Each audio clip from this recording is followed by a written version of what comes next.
Buenas noches. El Gobierno continúa construyendo los cimientos de su Ministerio de la Verdad sin ápice alguno de vergüenza. Todo Moncloa en bloque ha cerrado filas en torno al proyecto que busca controlar lo que se dice en los medios de comunicación para luchar contra lo que ellos consideran como noticias falsas.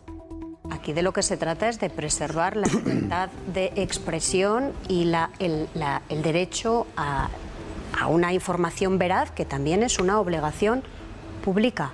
Lo que queremos es dar transparencia, que se sepa que no se vulnera ningún derecho fundamental, que nuestra única finalidad es proteger el Estado de Derecho. Buscan que su verdad absoluta sea lo único que se pueda escuchar, pero Bruselas ha vuelto a sacar los colores al gobierno socialcomunista. Desde Europa aseguran que ya están estudiando ese plan para perseguir las noticias incómodas y así poder pararle los pies a Pedro Sánchez. And as you know, the Commission is monitoring the application of emergency measures by all member states during this pandemic. Es el enésimo aviso de Bruselas, aunque muchas veces estos avisos se suelen quedar en eso, en simples avisos. En apenas 9 meses el Gobierno ha recibido 4 toques de atención por querer eliminar el dinero físico, por la injerencia de Josep Borrell en Venezuela, por sus ansias de un golpe a la justicia y por sus previsiones económicas. Y eso que España no es Venezuela todavía. El gobierno de Pedro Sánchez negocia los presupuestos generales del Estado con separatistas, nacionalistas y proetarras. Entre la ronda de encuentros de María Jesús Montero, además de la formación de Esquerra, también mantuvo una mesa de diálogo con la formación abertzale de H. Bildu. Un encuentro que quisieron esconder al máximo. Ni Esquerra ni Bildu presentarán enmiendas a las cuentas públicas. Queremos anunciar que Euskal Herria Bildu no presentará una enmienda a la totalidad al proyecto presupuestario del gobierno de Pedro Sánchez. El Ministerio Público, la Fiscalía del Supremo, pretende que se siga investigando a Pablo Iglesias dentro del caso Dinac. Pretenden ahora que esa investigación vuelva de nuevo a la Audiencia Nacional, que continúe la investigación por revelación de secretos y daños informáticos. Vox cumple su palabra y presenta 2 recursos contra el estado de alarma. La formación ha acudido al Tribunal Constitucional para denunciarlo porque considera abusivo e ilegal. Lo han hecho a través de 2 recursos, uno de amparo y otro de inconstitucionalidad. Santiago Abascal ha denunciado de la deriva totalitaria y dictatorial por parte del Gobierno. Estamos, sin ninguna duda, ante una deriva totalitaria y por eso acudimos a este tribunal para pedir amparo para todos los españoles. Continúa el cruce de acusaciones entre Donald Trump y todo el establishment norteamericano. Hasta ahora, el presidente todavía de Estados Unidos había estado solo en esa lucha, pero ahora mismo Ted Cruz, el que es senador por Texas y una de las figuras más importantes del Partido Republicano, ya se ha mojado en Twitter. Todo parece que esa presión por parte de Donald Trump tiene sus frutos. De hecho, 2 estados muy importantes, tanto Georgia como Pensilvania, han aceptado el recuento.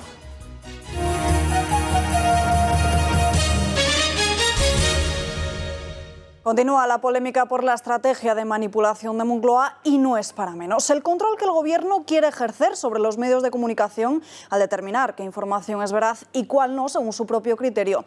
Su plan de control con el pretexto de las fake news no ha sido bien recibido entre la clase política y también ha recibido ya un aviso desde Bruselas.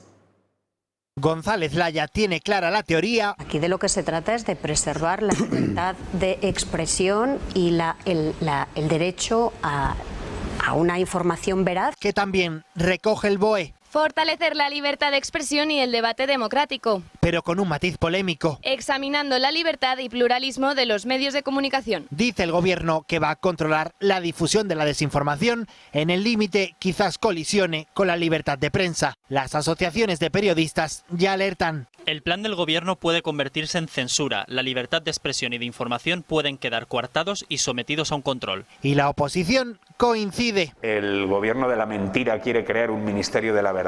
Es un ministerio de la verdad y es un ataque a la democracia. Hemos visto cómo se pretende crear un nuevo ministerio, el Ministerio de la Verdad. Todas las acusaciones en una misma dirección son propuestas de ataque a la libertad de prensa. Dice Ayuso, aprieta más. Nos vamos al final introduciendo en un camino muy peligroso hacia el totalitarismo. Desde el PP hablan de consecuencias. Vamos a recurrir en las instituciones europeas. Y Bruselas ya estudia el plan. And as you know, the Commission is monitoring the application of emergency measures by all member states during this pandemic. Y es que precisamente la Unión Europea se apoya al Gobierno. Vamos en sintonía plena con la Comisión, con la Unión Europea. dicen que dan respuesta a una petición, aunque desde fuera lo ven como una excusa porque no hay ninguna norma de la Unión tan explícita. Creo que utilizan a la Unión Europea como pantalla y que deberían, si quieren luchar de verdad contra las noticias falsas, encuadrarlo adecuadamente. Acusaciones que critican también afirmaciones como esta. Las plataformas se han convertido en los grandes medios de comunicación en nuestro mundo. Aunque el gobierno insista en que la finalidad es evitar la injerencia extranjera, que no vigilan ni censuran a los medios, queda aún por aclarar las funciones y los encargos del comité gubernamental que pretende hacerse cargo de la desinformación en nuestro país.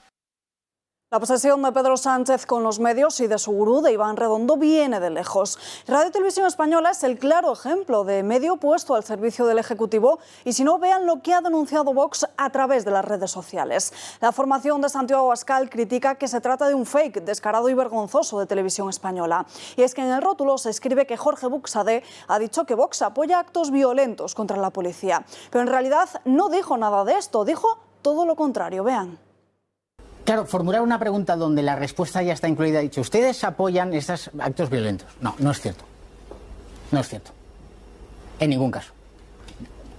Nunca Vox va a apoyar actos violentos contra nuestra policía. Quienes realizan actos violentos contra la policía son las organizaciones separatistas y las organizaciones de extrema izquierda. Otro caso de manipulación mediática es el que nos llega desde Cataluña. Estos días hemos estado conociendo los audios de la Operación Boló y en ellos, que son pinchazos telefónicos, se revela la pugna por el control de TV3 y las supuestas presiones a que el entorno de Junts per Catalunya ha intentado someter al director de la cadena, Vicent Sanchis. La periodista Pilar Rahola se queja de su presencia mínima en la pantalla y se muestra esperanzada de que después de las elecciones el control separatista vuelva sobre la cadena pública. És clar que ho van fer molt malament en el seu moment, finalment ja ho reconeixen. És clar que si ara governem o per la via de guanyar o per la via d'estar al govern, el primer que hem de controlar és aquest tema. És clar que al Sánchez això li farem pagar perquè és un abans i un després. Actuaciones propias de un Estado dictatorial en el que se pretende controlar todo lo que se dice y todo lo que se hace. No es el primer ataque de Moncloa contra la libertad de expresión, porque hace ya unos días se aprobó una propuesta de Podemos para eliminar mensajes de odio en las redes sociales, publicaciones que serán eliminadas en base a un criterio morado. Yo no quiero que mi país sea una vergüenza internacional por poner mordazas a los ciudadanos y por estar restringiendo la libertad de expresión en pleno siglo XXI. Hay declaraciones que envejecen muy mal y en Podemos se cuentan a centenares. Y es que ahora son ellos quienes quieren acabar con esos derechos que a nuestros padres y madres, a nuestros abuelos y abuelas, tanto les costó conquistar en este país, que son la libertad de expresión, la libertad de opinión. Porque después de adueñarse del CNI para criminalizar a la oposición, ahora instaurarán la censura. El gobierno y los partidos separatistas han aprobado que empresas privadas puedan rastrear las redes de los españoles para eliminar de ellas en menos de 24 horas los mensajes que se consideren de odio. Pero claro, ¿quién decide cuáles son los mensajes prohibidos? ¿En base a qué criterios? Pues obviamente a los de PSOE, Podemos, Bildu o Esquerra. Y así los mismos que usaban las redes para exigir guillotina para los políticos de derechas y para el mismísimo rey, ahora serán quienes podrán censurar los mensajes críticos con ellos. A partir de ahora, los que apoyaban a Valtònyc y consideraban esto libertad de expresión, matad un puto guardia civil esta noche, iros a otro pueblo donde haya guardias civiles y matad uno, me cago en la hostia. Poned una puta bomba al fiscal de una vez. Podrán eliminar cualquier contenido contrario al gobierno. Justo lo que tanto criticaba Irene Montero cuando pensaba que era el plan del PP. Lo que ustedes están proponiendo es nada más y nada menos que un órgano censor compuesto por su gobierno y por los jefes de los grupos mediáticos para que intervenga las redes sociales y los medios de comunicación y decida qué informaciones son a su juicio verdaderas y cuáles son falsas. Libertad de expresión pero con límites, a ver si nos vamos a pasar de frenada. Así es la propuesta de Podemos. Un ataque a las bases de la democracia y del Estado de Derecho. Y lo que es peor, se aprueba el mismo día en que el gobierno rechaza condenar los homenajes a los presos etarras y los actos de enaltecimiento de ETA. Toda una declaración de intenciones.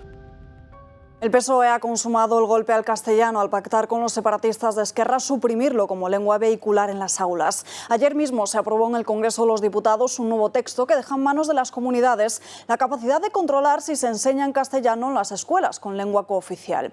Y si no se habilita ningún mecanismo que para que desde el Estado el español pueda usarse como lengua vehicular de la enseñanza como se ha establecido desde los tribunales. El Gobierno socialcomunista realizó esta concesión a las filas republicanas justo cuando se termina el plazo para la presentación de enmiendas a los presupuestos y con el voto en contra de PP, Ciudadanos y Vox. En Génova 13 ya han anunciado que acudirán a los tribunales. Estamos viviendo una situación inédita en la democracia española y a una velocidad vertiginosa. Lo que pretende el gobierno de Sánchez e Iglesias es tramitar de manera acelerada una ley que por primera vez no va a contar con la opinión de los expertos en materia educativa, de los docentes y de las familias españolas. Lo harán también en Ciudadanos. La formación de Inés Arrimadas ha criticado duramente que se haya eliminado el castellano como lengua vehicular, aunque entiende que esto no es algo nuevo, sino que viene de muy lejos. Quieren cargarse ya por ley el castellano en las escuelas, porque ya se lo cargaron hace mucho tiempo ellos y el PP con mayoría absoluta. Y vamos a llevar a Europa todas y cada una de las cacicadas de este gobierno, ya sea el reparto de jueces, ya sea la exclusión ahora por ley del castellano en las escuelas de nuestros hijos. Y también desde Vox han visto este movimiento como un guiño al separatismo y un atropello a la libertad de los padres a que puedan elegir libremente en qué idioma quieren formar a sus hijos. Daremos la batalla parlamentaria y judicialmente recurriendo esta ley sectaria e infame ante el Tribunal Constitucional. Por fin hay una alternativa que defenderá el uso del español en las aulas y la libertad del conjunto de los ciudadanos. Y Podemos, por su parte, ha defendido el pacto con el separatismo atacando a PP, Ciudadanos y Vox. Asegura Pablo Echenique que, como no aceptan la riqueza y la realidad plurilingüe en España, intentan a través de la educación y la lengua sembrar el odio entre los territorios. Pues a Podemos, a los separatistas y socialistas les ha respondido Nacho, un joven que a través de las redes sociales ha enviado un mensaje muy contundente sobre el hecho de que quieran dar portazo a la educación especial. Los políticos se han pensado que pueden meter a todas las discapacidades en el mismo saco. Y eso no es así. Mirad, os aseguro que los padres de esos niños querrían ir a un colegio ordinario y decir, aquí está mi hijo. Desgraciadamente, los padres ya han aceptado que sus hijos no pueden ir a un colegio ordinario. Empiecen por aceptarlo ustedes. El PSOE no solo se ha situado del lado de los separatistas con la lengua, también con los proetarras para negociar los presupuestos generales del Estado. Esta que ven es la imagen que el Gobierno quería ocultar. La envió a los periodistas ayer a última hora. Casi sin luz ni taquígrafos se produjo ese encuentro entre María Jesús Montero y EH Bildu. Una reunión que parece haber dado sus frutos para que Pedro Sánchez pueda sacar adelante las cuentas, porque la formación no ha presentado ninguna enmienda al proyecto de los presupuestos. Euskal Herria Bildu mantiene una interlocución fluida y constante con el Gobierno español y con los diferentes partidos políticos con representación en el Congreso y en el Senado. Y durante las últimas semanas venimos manteniendo distintos encuentros con el Gobierno respecto a los presupuestos. La reunión de ayer tuvo como objeto dar continuidad a ese diálogo, al diálogo abierto sobre los presupuestos y su contenido social y económico. Hemos de manifestar que nos hemos encontrado con una actitud receptiva por parte del equipo negociador. Por esta razón, queremos anunciar que Euskal Herria Bildu no presentará una enmienda a la totalidad al proyecto presupuestario del Gobierno de Pedro Sánchez y para poder continuar así con el diálogo abierto, con la negociación abierta y confiando en que esta actitud receptiva se vea plasmada en acuerdos que beneficien a todas y a todos. Ciudadanos, por su parte, se mostró ayer muy optimista tras su primera reunión con el Gobierno para negociar esas cuentas, a pesar de que censure al Ejecutivo sobre sus intenciones de controlar a los medios de comunicación o sobre el hecho de eliminar el castellano como lengua vehicular. En la formación naranja continúan defendiendo su apoyo a los presupuestos del socialcomunismo. ¿Cómo vamos nosotros a pensar que unos presupuestos generales del Estado, que son un proyecto de ley del Gobierno, serían unos presupuestos o un proyecto de ley en donde no estuviera una parte de ese Gobierno? El partido político va en serio en la tramitación de estas cuentas públicas. Y todo a pesar de que una de sus líneas rojas, inexistente hasta ahora, era la presencia de Podemos. Ciudadanos sigue agarrándose a los presupuestos a pesar de los desaires del Ejecutivo, porque negociaba desde hace días y en secreto con PNV, Esquerra y Bildu. Según publica Voz Populi, solo habría llamado a última hora a Ciudadanos. Tal y como cuenta este medio, la ministra de Hacienda y el delegado económico de Podemos celebraron varios encuentros sin cámaras para medir las exigencias y atar el apoyo de los nacionalistas a estas cuentas del próximo año 2021. También apoyará esos presupuestos el PNV porque dice que busca evitar una nueva convocatoria electoral. Pues lo más lógico sería intentar que se puedan sacar adelante unos presupuestos, porque si además si no, a lo que nos lleva es unas nuevas elecciones. Nosotros esa buena voluntad la mostramos no presentando la enmienda. Pablo Casado ha proclamado su veto a los presupuestos. El presidente del PP considera que el proyecto va justo en la dirección contraria a la que debería. Son unos presupuestos que ponen un palo en la rueda de la recuperación económica, subiendo más de 8.000 millones de euros los impuestos a las clases medias. En definitiva, justo lo contrario que está haciendo Francia, Italia, Reino Unido o Alemania, que es intentar salvar a las empresas, aunque paguen menos impuestos, para que no despidan. Primero fue la posible fortuna oculta en Suiza, luego llegó el uso de las tarjetas opacas con el dinero que nace en el extranjero y ahora la Fiscalía del Supremo ha abierto una tercera diligencia informativa al rey emérito por el manejo de su fortuna. Se trata de la tercera investigación que abre la Fiscalía, Juan Carlos I. La fiscal general del Estado, Dolores Delgado, y el fiscal jefe anticorrupción, Alejandro Luzón, han revelado este martes la existencia de una tercera investigación relativa al rey emérito Juan Carlos I, que se encuentra en estado embrionario y de la que se ocupará, al igual que las dos anteriores, la Fiscalía del Tribunal Supremo. Las pesquisas partirían de una información procedente de inteligencia financiera.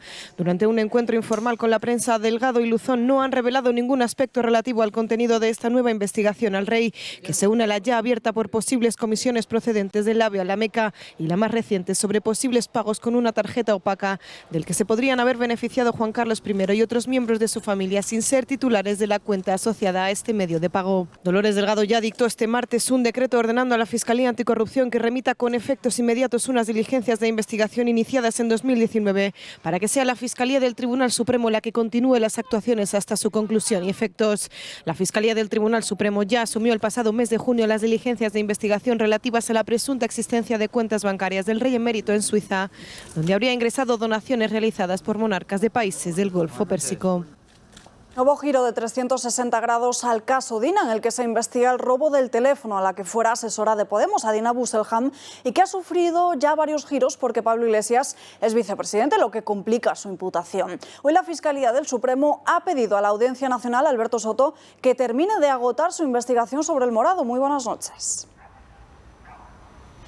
Sí, buenas noches. Le pide a García Castellón que agote todas las vías posibles de investigación por presuntos delitos de revelación de secretos y daños informáticos. Todo eso antes de tomar nuevas decisiones. Quieren estar seguros antes de abrir un posible procedimiento penal al actual vicepresidente segundo del Gobierno. Y es que la Fiscalía, el Ministerio Público, quiere que el caso, el procedimiento, vuelva del Tribunal Supremo a la Audiencia Nacional. Quieren que sea García Castellón el magistrado que continúe con el caso y que lleve esa investigación a su máximo. Tendría entonces que citar de nuevo a declarar a la principal damnificada, Adina Busselham. Tendrá que decir entonces si le autorizó a Pablo Iglesias a acceder al contenido de la tarjeta robada microSIM de su móvil o si por el contrario no le preguntó y le hubiese dado permiso.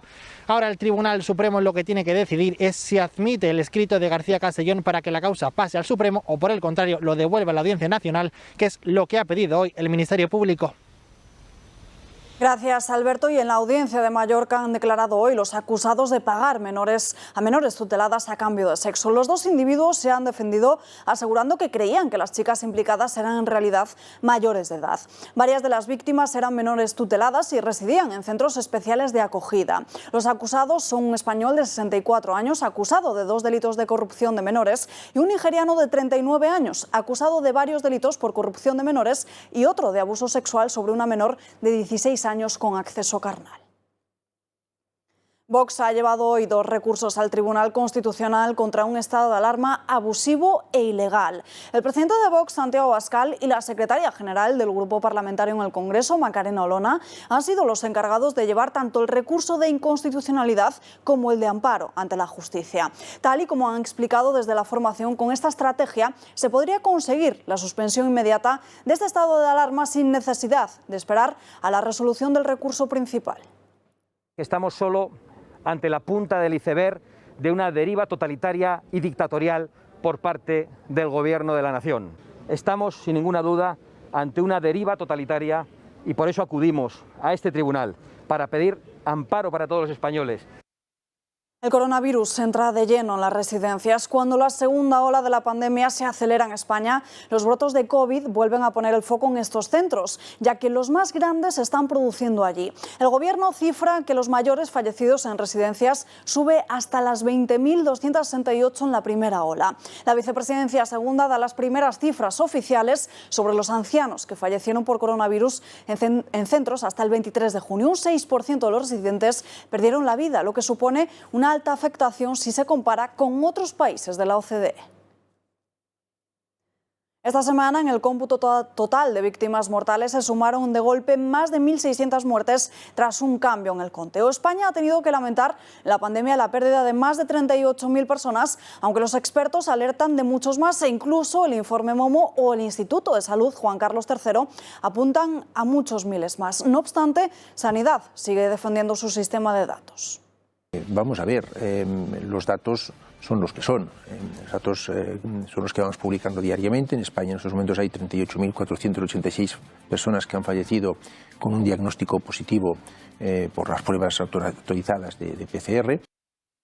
Quedan tan solo unos días para que decaiga el estado de alarma que decretó el Gobierno y hasta ese día, como mínimo, se va a mantener el toque de queda. Durante los próximos 3 días la comunidad estará cerrada perimetralmente con motivo del puente de la Almudena y este viernes se ha anunciado que pasará a partir de entonces, a partir del lunes. Las áreas con nuevas restricciones son 8 municipios concretos: Chinchón, Villaconejos, Alpedrete o Lagapagar, entre ellas. En total, ahora mismo son 35 las áreas básicas con restricciones que pasarán a ser 41 desde el lunes. Se prorroga también el encierro en las 35 áreas ya cerradas por no haber alcanzado objetivos de reducción de la pandemia. El Gobierno regional de Isabel Díaz Ayuso continúa con medidas quirúrgicas y con su plan de zonas sanitarias, porque de momento los datos avalan sus decisiones. La presidenta regional, Díaz Ayuso, defiende que cerrar en su totalidad tendría unos efectos irreparables.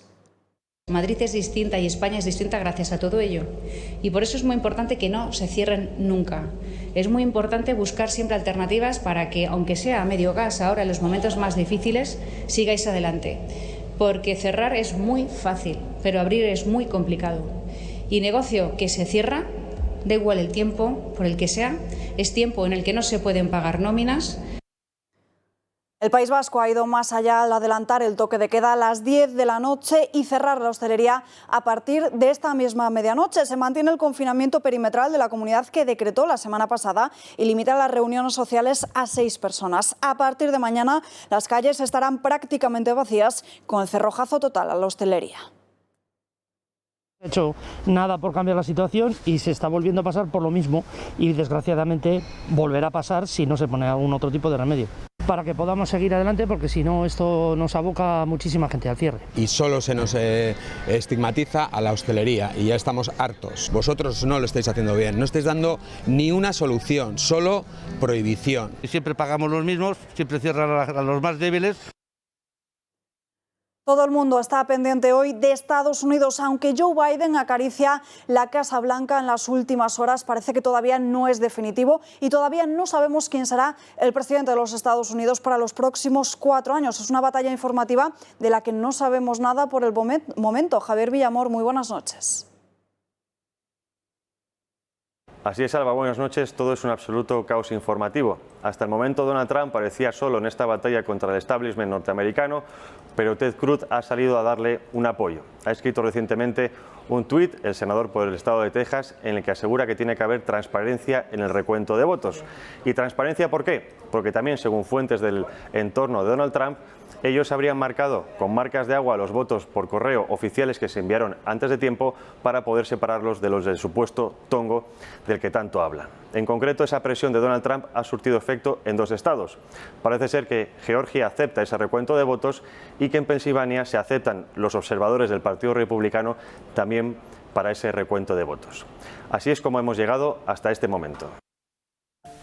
Las acusaciones de fraude electoral que ha vertido el presidente Donald Trump en los últimos días en relación al recuento de votos ha cogido a muchos por sorpresa, pero lo que los principales medios de comunicación occidentales parecen omitir de manera voluntaria es que el todavía presidente de Estados Unidos ya avisó hace meses de que los demócratas utilizarían el voto por correo para manipular los resultados electorales y así desbancarle de la presidencia. El Partido Demócrata llamó al voto por correo de manera masiva desde el primer momento.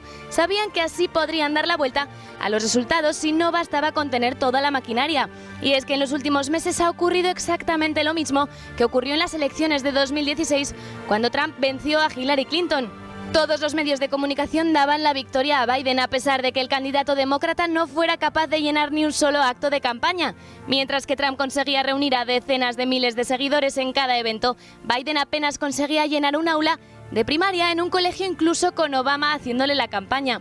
En plena noche electoral, el New York Times publicó un tuit en el que aseguraba que son los medios de comunicación quienes proclaman al vencedor de las elecciones. Tuit que enseguida fue aclarado y matizado, pero que se convirtió en anticipo de lo que vendría después, la censura abierta al presidente de los Estados Unidos por primera vez en la historia durante una emisión televisiva. Biden está a las puertas de arrebatar la presidencia a Donald Trump, pero la pregunta que muchos se hacen es si será realmente un presidente electo. Las acusaciones de fraude no son infundadas, a pesar de que analistas, periodistas y políticos aseguran que eso es mentira y que lo que quiere Trump es encrispar más la complicada situación social y política del país. En los últimos días no han parado de salir informaciones que confirmarían esta sospecha. Desde votos aceptados y contabilizados con los colegios electorales ya cerrados, hasta imágenes de cámaras de seguridad en las que se puede apreciar cómo responsables de mesas introducían numerosas papeletas en las urnas. La última noticia es la más demoledora. Según fuentes cercanas al presidente, se asegura que las papeletas de voto oficiales estarían marcadas con una marca de agua muy concreta para así evitar manipulaciones y ese fraude electoral del que avisó hace meses. Es decir, Trump, viendo venir esta posibilidad, habría implementado este sistema para exponer la trama demócrata y así humillarlos públicamente.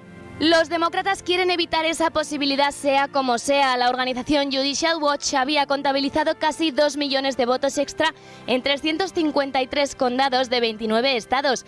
En resumen, habrían votado muchas más personas de las registradas para hacerlo. Es más, algunos aseguran que hasta los muertos habrían votado a Biden.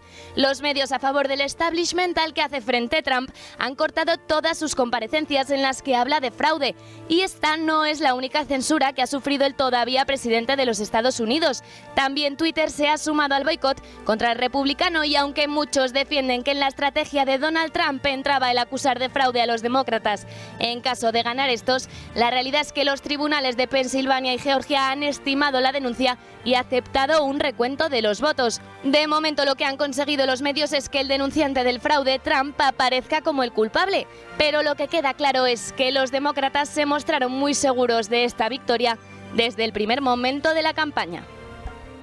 En Alemania se ha activado un operativo de búsqueda relacionado con el atentado de Viena. La policía ha lanzado varios operativos y entre ellos ha registrado los inmuebles de 4 personas que no son sospechosas de estar implicadas en el ataque, pero que sí se cree que están conectadas con el terrorista. Suiza también ha arrestado a 2 hombres en relación con el ataque del lunes y Austria estuvo en estrecho contacto con otro país no especificado en esta investigación. Las lluvias y las tormentas serán las protagonistas de este fin de semana en gran parte de España. Tras unos días pasados por agua, tendremos que seguir sacando el paraguas y el chubasquero para el tiempo propio de otoño. Se esperan lluvias intensas en diferentes puntos del país, al tiempo que una veintena de provincias están en alerta importante. La borrasca irá desplazándose el fin de semana hacia el noroeste. Hasta aquí las noticias por hoy. Volvemos el lunes con más información. Gracias y muy buenas noches.